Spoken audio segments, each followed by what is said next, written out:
मित्रांनो, आरोग्य उपकेंद्रातील अंशकालीन स्त्री परिचारिका ज्या आहेत, त्यांच्यासाठी ही महत्त्वपूर्ण आनंदाची बातमी आहे. काय ही बातमी आहे? तर बघा 17 मार्च 2026चा हा एक शासन निर्णय आहे.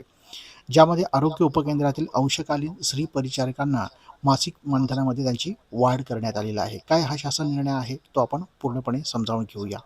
तर बघा, सार्वजनिक आरोग्य विभागाच्या अधीस्त प्राथमिक स्वरूपाच्या आरोग्य सेवा पुरवण्यासाठी आरोग्य उपकेंद्राची निर्मिती करण्यात आली आहे. आरोग्य उपकेंद्रामध्ये खोल्यांची स्वच्छता करणे, आरोग्य सेविकेसमवेत गृहभेटी देणे, रात्री अपरात्री परिचारिकेसोबत आवश्यकतेनुसार भेटी देणे, गरोदर माता शोधून काढून त्यांना लोहयुक्त गोळ्यांचे वाटप करणे, गरोदरपणातील तपासणी शिबिर आयोजित करण्यास मदत करणे, प्रसूती पश्चात गृहभेटी देऊन आरोग्य सेवा पुरवण्यास मदत करणे, प्राथमिक आरोग्य केंद्रात शस्त्रक्रिया शिबिर आयोजित केल्यानंतर तेथे उपस्थित राहणे, लसीकरण सत्रासाठी घरोघरी जाऊन माहिती देणे, सदर लसीकरण सत्रात मदत करणे, लसीकरण गृहाची स्वच्छता करणे, कुटुंब नियोजन शस्त्रक्रियेसाठी महिलांना प्रवृत्त करणे, त्यांना आरोग्य केंद्रात घेऊन जाणे, गर्भनिरोधक गोळ्यांच्या वाटपासाठी मदत करणे, साथरोग नियंत्रणाबाबत घरोघरी जाऊन माहिती देणे, विविध आजारांचे रुग्ण आढळल्यास त्याची माहिती आरोग्य सेविकेस उपलब्ध करून देणे इत्यादी स्वरूपाची कामे करण्यासाठी अंशकालीन स्त्री परिचारिकांची नियुक्ती जिल्हा परिषदेमार्फत करण्यात येते. अंशकालीन स्त्री परिचारिकांना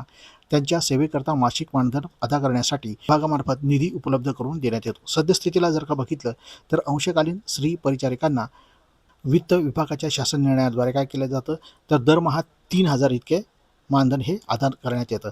आता शासनाने यासंबंधी एक महत्त्वपूर्ण असा निर्णय घेतलेला आहे. काय निर्णय आहे तो आपण समजावून घेऊया.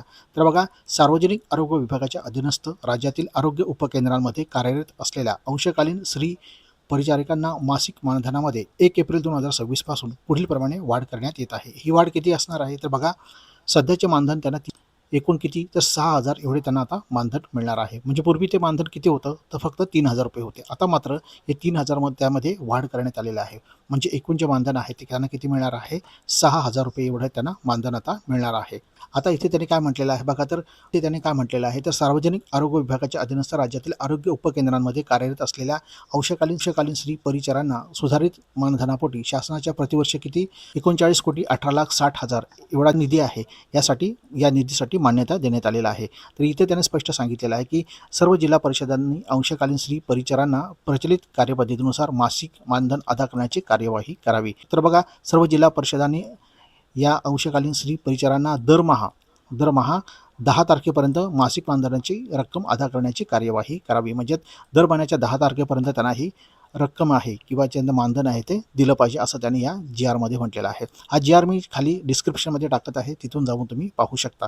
आणि आरोग्य उपकेंद्रामध्ये ज्या कोणी काम करणाऱ्या